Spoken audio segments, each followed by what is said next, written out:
These are the Umbro Tocco 4 Pro, and they are really nice looking, super comfortable, except for one major drawback. And in today's video, we're going to talk about what that drawback is and why I think it's going to affect performance in a way that is quite meaningful. Let's hop into it. Now, typical for Umbro, you get their brown Umbro box with the Umbro diamond logo, little Umbro logoing there on both the long, short, and other long side, of course, more Umbro logoing. And then here is your size guide and size chart. These are a UK 8, my usual 9 US, 42.5, and a 27 centimeters, very standard for me. I've heard the sizing on these ones is a little bit interesting, so we'll see once we get these on feet what they feel like and whether or not going up or down half a size or true to size is the best possible fit. Now, as I said before, Umbro Tocco 4 Pro. Let's get these unboxed. Oh, nice. So very simple design, little red, white, and blue action. Leather quality feels really nice straight out of the box. Got some really thin synthetic mesh here in the midfoot. Some suede lining. We'll talk all about tech specs in just a second, but I'm pretty impressed with the leather quality. These are actually really soft.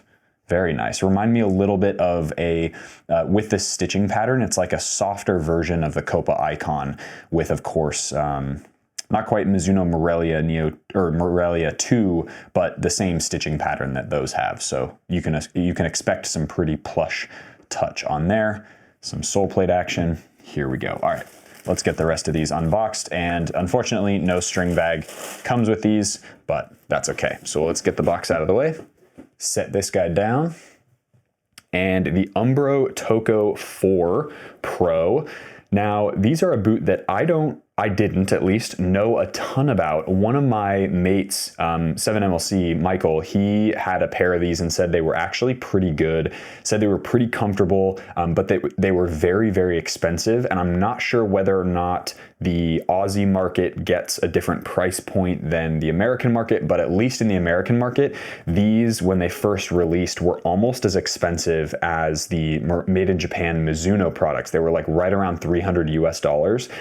I don't know if that's changed. I don't think it has. I think these are less expensive now, at least for the Aussie market. But for that price, you expect these to be very good. So whether or not Umbro was like, we think this is a $300 boot, or it literally like they're still making really small margins on that, I doubt. But the premium quality of the leather, honestly, straight out of the box feels really nice. I'm like a little excited about these simply because I don't know much about them, and new football boot tech is always exciting for me. And the other shout out I want to give, who absolutely loves Umbro and Lotto, to be fair, is Boot Wizard Reviews. You guys can go check him out. James is awesome and has such good content, but he is a big fan of Umbro and Lotto as well. So this is a boot that I'm very excited for. So this is a performance leather upper. My guess is this is probably a calf skin.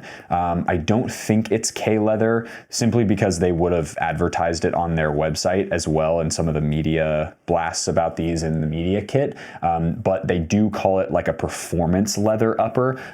They also say that it's got Pittard's Armor Tan, Pittards, which is, I think, just the brand. So it's basically like the treatment that this leather gets. And as I'm kind of giving it a little more love, if you will, this is like pretty soft and plush, especially for a boot that's supposed to be a little bit more on the speed boot end of things, just from the sense of like pretty standard synthetic rear quarter and midfoot with the leather. Now, if you'll notice, the way that this tongue is constructed is actually really interesting. It's almost like a burrito tongue.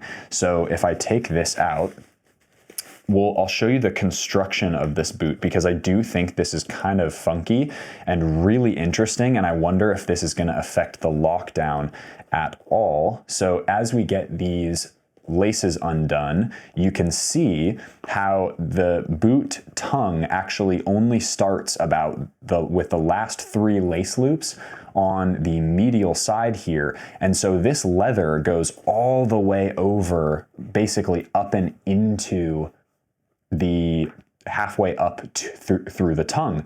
And then as the custom pair of Messi boots, like every time he gets a pair of football boots, oftentimes he'll have this like burrito tongue where one side will be fully connected, and then it'll have a side like this where then you get that lacing system over the top. So really interesting construction there. Not something you usually see on a pair of football boots, period, let alone a pair of hybrid material football boots, i.e. one that's leather and synthetic at once. I want to get these laced up as well just to show you some more detailing of it. So from a construction standpoint, I definitely like the bold choices as far as the design goes. I think it might create a pretty nice and comfortable feeling around the foot, especially because there is quite a bit of leather for a boot like this. Obviously, with a lot of other boots on the market that we see that are of this similar construction, right? The leather in the forefoot with the synthetic in the midfoot,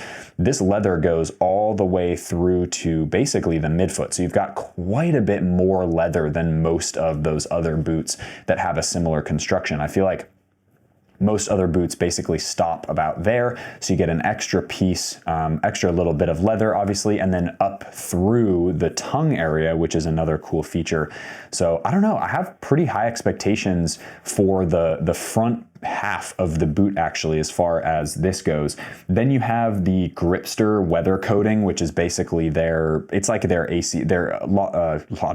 Umbro's version of ACC technology, which is pretty cool. So hopefully that gives you a little bit less water retention in the leather in wet conditions. You've got the Pebax Control Plus outsole, so it's a dual density, obviously the blue being a little bit higher density and then the white areas or clear areas being a little bit less dense. Pretty stiff sole plate, which is kind of nice. I reckon these are going to be pretty snappy when we get them on feet. The other thing that I really like is that they decided to just go with a really simple conical stud pattern construction. And if you can see, the studs are not very long at all, which means that I know this is technically an FG model, but I think these are going to be great as a hybrid between sort of FG and AG. We'll do the on feet, obviously, back in my backyard on the AG pitch. And then if these do fit the way I think they're going to, which is probably pretty comfortable, we'll do a play test and stuff on an AG pitch just because I think these are going to be totally suitable, and AG pitches just tend to look nicer on camera, in my opinion, especially when I have to put the camera so low to the ground. You guys can comment down below whether you think that is actually the case or not, because you are the ones watching it. So from the rear foot as well, basically this mesh here, which you can see my finger underneath. So it's actually kind of a see-through mesh material. That's actually called ripstop. And that's a material that they use all of this red mesh through the lateral side of the midfoot, this little kind of opening window on the midfoot as well through the lateral or the medial side, excuse me.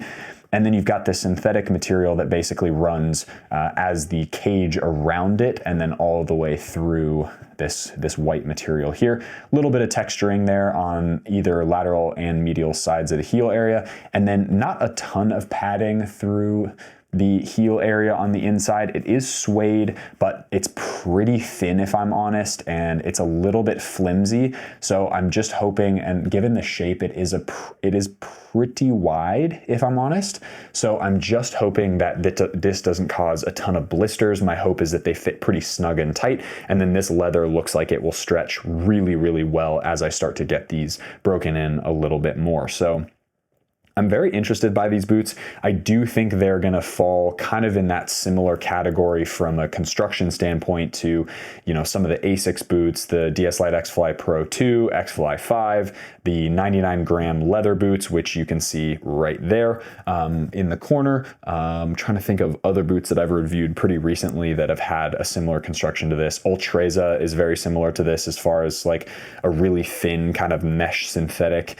But yeah, there's a lot of those which have the leather in the forefoot, synthetic in the heel area, and I do think that from a leather perspective, Umbro, nice work on this leather. I think it'd be sick if they did the entirety of the upper with this leather material, I reckon that boot would be pretty sensational. And then make a heel area kind of like the Asics DS Lite X Fly 5, which is, in my opinion, the best heel area on the market. I'm excited for these. So without further ado, let's get these on feet. We'll try them on, talk about sizing, and then we'll go from there. What's going on, ladies and gentlemen? Just out here getting these laces sorted out in the backyard. Let's get these on feet, the Tocco 4 Pro, if you want to be super technical with it. As I said in the unboxing of the video, I'm actually really excited to see what these feel like. And without further ado, let's get this last little lace loop going. Beautiful. All right, here we go. So there's the boots. As I get this all ready to go, I am wearing a pair of grip socks as usual, the WeFoot thin version. Here's a little look. You can go grab yours or the thick ones, which I also really like. Super high quality. They last me forever. Code NOAH20 at checkout for WeFoot, or through the link down below in the description box below. It'll automatically apply the discount for you. All right, Umbro Tocco 4 Pro. Ooh. Wow. Yeah, okay, so this forefoot is living up to the feeling that I had in hand. As you guys know from the unboxing just a second ago, I was just absolutely thrilled with how soft this leather is. Look at that. Oh, yeah, okay, so initial impressions, very comfy. The heel area doesn't feel super secure straight out of the box. So I'm interested to see like how that goes when I tie the laces tight, which I will do if I can figure out this lacing pattern. There we go. Okay. So a little bit of bending and bowing of the upper, which is pretty normal for a boot like this.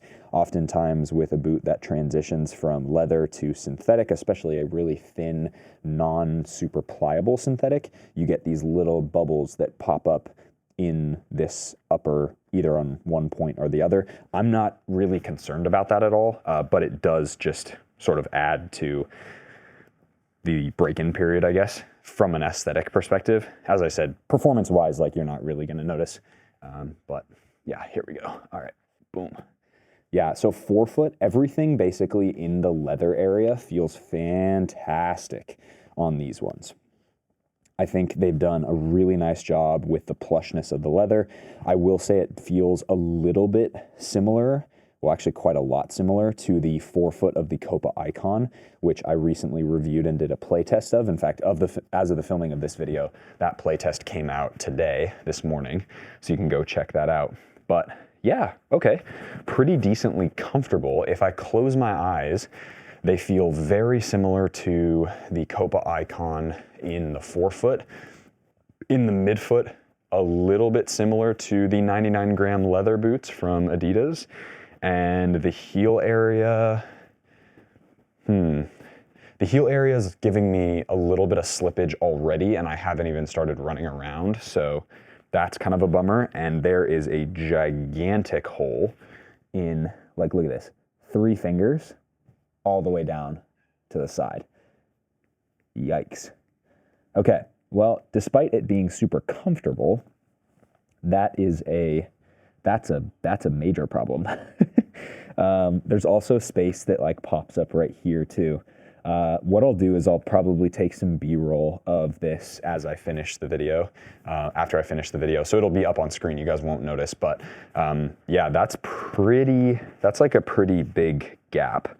But yeah, I don't know, like, what are your thoughts on the looks? I actually don't think they look bad at all. I think they look pretty decent, but again, that heel area is already giving me a little bit of slippage. Like, let's see, watch this. Let's see if I can make this work. So obviously the laces are tied. Look at this. Like, I don't know if you can see that. Let me see if I can. Yeah, I'm slipping out like a good, probably inch maybe, fingers width. Just, yeah, that's a bummer. Okay, on feet with the Tocco 4 Pro. Again, leather quality, superb. Midfoot, pretty comfortable and actually pretty like wide, pretty accommodating. And it feels pretty stable. Like the midfoot feels pretty locked in. which you would expect from a synthetic midfoot, especially one like this. The heel area, ooh, not so good. And the not so good heel area causes the rear quarter of the boots, as I was saying. So rear quarter is basically everything from here, the top of the lace holes back. That's at least how my interpretation of it. This rear quarter suffers big time because of the lack of structure and padding here in the heel area, which is a big bummer. So let's test out touch. Ooh, nice. Yeah, love that. So the lacing system is like half leather, half synthetic, and those feel, honestly, touch on the ball feels great. Again, this leather is Umbro crushed it with this leather. I think they absolutely nailed the feeling of the leather. It's very soft, it's very plush, but I'm just like sitting here, bouncing up and down, and my heels are like slipping in and out of the back. And that's a big problem. So again, heel area, meh, actually really poor. It's one of the worst I think I've tried on in a while. And here's the weird part, is that they're kind of like so not padded that there's no hot spots. Like I'm not feeling, like my feet aren't in pain, but they slip enough that my feet will be in pain very quickly if I start to do like really crazy movements and stuff. I'm tempted to do a play test in these though, just to like confirm, because maybe I can wear, maybe the grip socks will help, maybe they won't, I don't know. But I'm kind of tempted to do a play test just because. Let me know down in the comment section below what you guys think of a play test. Because if there are people out there who are like really considering the Umbro Tocco 4 Pro, and you want to know like, hey, dude, what do these feel like to play in? I'm more than happy to try it. Because again, I don't feel any like hot spots right now. They'd be probably perfectly comfortable to play in. But again, it's like, the heel area, not so good, not so good. Sole plate, feels pretty good, definitely a good amount of responsiveness to it. As I showed you guys in the unboxing portion, they have quite a bit of structure to it, so it doesn't lift your foot, it's not going to lift your toe up or anything, but they are very springy. There's quite a bit of snap to them, which is really nice, and I love the fact that they went just with simple conical studs. That's a huge yes from me, because you get good amount of lateral stability, traction, all sorts of rotational ability as well, which is huge. So for me, good job on the sole plate. Good job on the leather upper. I don't mind the synthetic material itself, but the midfoot and the heel area need some massive improvements. Massive. So yeah, I'm not sure about these, honestly. Overall as a package, I think they're good. From a sizing perspective, if we look at, this is a 9 US, and I've got a little bit more space than a usual 9 US. I'm okay with this.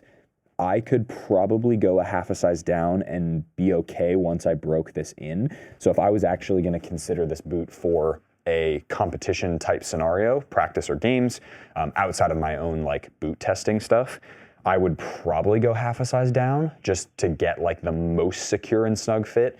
But a 9 US actually fits me fine, and I can get I'll just like throw a pair of the thick Wii foot socks on and it'll be fine. So again, true to size, if you've got pretty wide feet and a wide toe box, you'll fit great in true to size. If you have a little bit of a narrow foot and you want these, I would definitely go down half a size just to get that like really secure, snug fit, especially with some of the slippage issues that I'm currently experiencing in the heel area. So that's going to be it for the Tocco 4 Pro review. If you guys enjoyed that video, hit that like button, subscribe to the channel if you haven't already. Let me know down in the comment section below what you guys think of this particular model. As I said, for me, leather, really lovely. Synthetic, heel, really needs some work. So, it's an okay product, but it could be a little bit more special in my opinion. As always, guys, be awesome, take care. I'll see you guys in the next video.